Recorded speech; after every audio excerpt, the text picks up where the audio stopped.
Bismillahirrahmanirrahim. Assalamualaikum warahmatullahi wabarakatuh. Perkenalkan, nama saya Rizal Ma'ruf dengan NIM D1A121089. Baik, pada kesempatan kali ini saya akan mempresentasikan materi Pancasila dengan judul menggali sumber historis, sosiologis, politis tentang Pancasila sebagai ideologi negara. Yang pertama, sumber historis Pancasila sebagai ideologi negara. Pada bagian ini akan ditelusuri kedudukan Pancasila sebagai ideologi oleh para penyelenggara negara yang berkuasa sepanjang sejarah negara Indonesia. Yang pertama, Pancasila sebagai ideologi negara dalam masa pemerintah Presiden Soekarno. B. Pancasila sebagai ideologi dalam masa pemerintahan Presiden Soeharto. C. Pancasila sebagai ideologi dalam masa pemerintahan Presiden Habibie. D. Pancasila sebagai ideologi dalam masa pemerintahan Presiden Abdurrahman Wahid. C. Pancasila sebagai ideologi dalam masa pemerintahan Presiden Megawati. F. Pancasila sebagai ideologi dalam masa pemerintahan Presiden Susilo Bambang Yudhoyono. Yang pertama, Pancasila sebagai ideologi negara dalam masa pemerintahan Presiden Soekarno. Pada masa pemerintahan Presiden Soekarno, Pancasila ditegaskan sebagai pemersatu bangsa.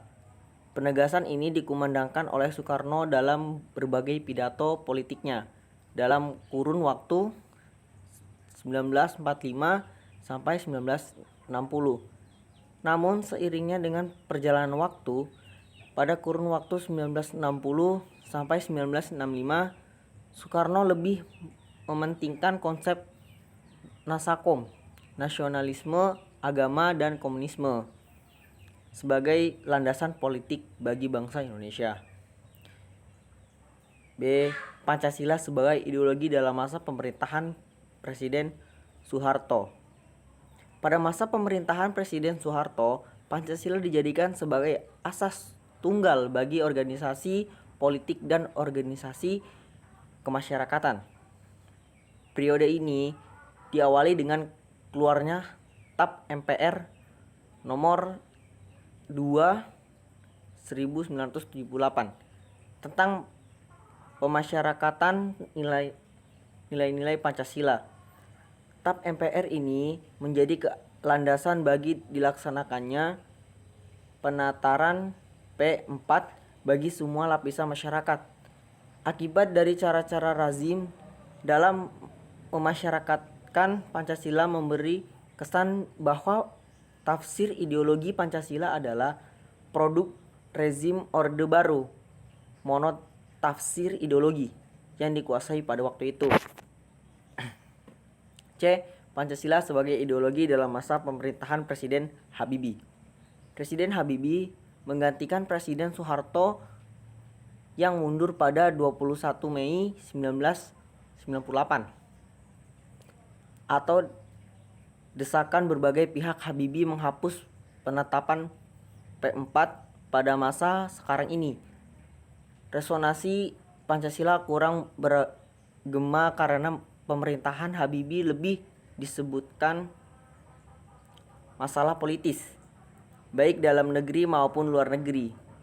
Di samping itu, lembaga yang bertanggung jawab terhadap sosialisasi nilai-nilai Pancasila dibubarkan berdasarkan Kepres nomor 27 tahun 1999 tentang pencabutan Kepres nomor 10 tahun 1979 tentang Badan Pembinaan Pendidikan Pelaksanaan Pedoman Penghayatan dan Pengamalan Pancasila BP 7. Sebenarnya dalam Kepres tersebut dinyatakan akan dibentuk lembaga serupa, tetapi lembaga khusus yang mengkaji, mengembangkan, dan mengawali Pancasila hingga saat ini belum ada. D. Pancasila sebagai ideologi dalam masa pemerintahan Presiden Abdurrahman Wahid. Pada masa pemerintahan Presiden Abdurrahman Wahid, muncul wacana tentang penghapusan TAP No MPRS 1966 tentang pelanggaran PKI dan penyebarluasan ajaran komunisme di masa ini. Yang lebih dominan adalah kebebasan berpendapat sehingga perhatian terhadap ideologi Pancasila cenderung melemah. Pancasila sebagai ideologi dalam masa pemerintahan Presiden Megawati. Pada masa ini, Pancasila sebagai ideologi semakin kehilangan formalitasnya dengan disahkannya Undang-Undang Sisdiknas Nomor 20 Tahun 2003 yang tidak mencantumkan pendidikan Pancasila sebagai mata pelajaran wajib dari tingkat sekolah dasar sampai perguruan tinggi.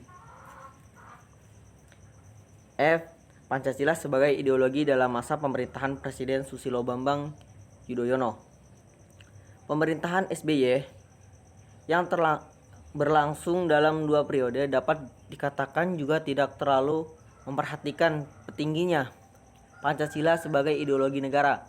Hal ini dapat dilihat dari belum adanya upaya untuk membentuk suatu lembaga yang berwenang untuk menjaga dan mengawal Pancasila sebagai dasar negara dan ideologi negara sehingga diamankan oleh Kapres nomor 27 tahun 1999. Suasana politik lebih banyak ditandai dengan pertarungan politik untuk memperebutkan kekuasaan atau meraih suara sebanyak-banyaknya dalam pemilu.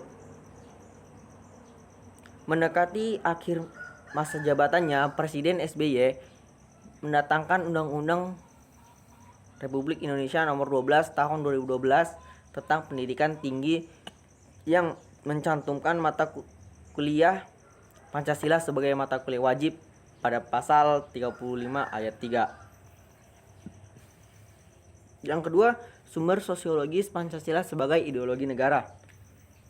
Pada bagian ini akan dilihat Pancasila sebagai ideologi negara berakar dalam kehidupan masyarakat.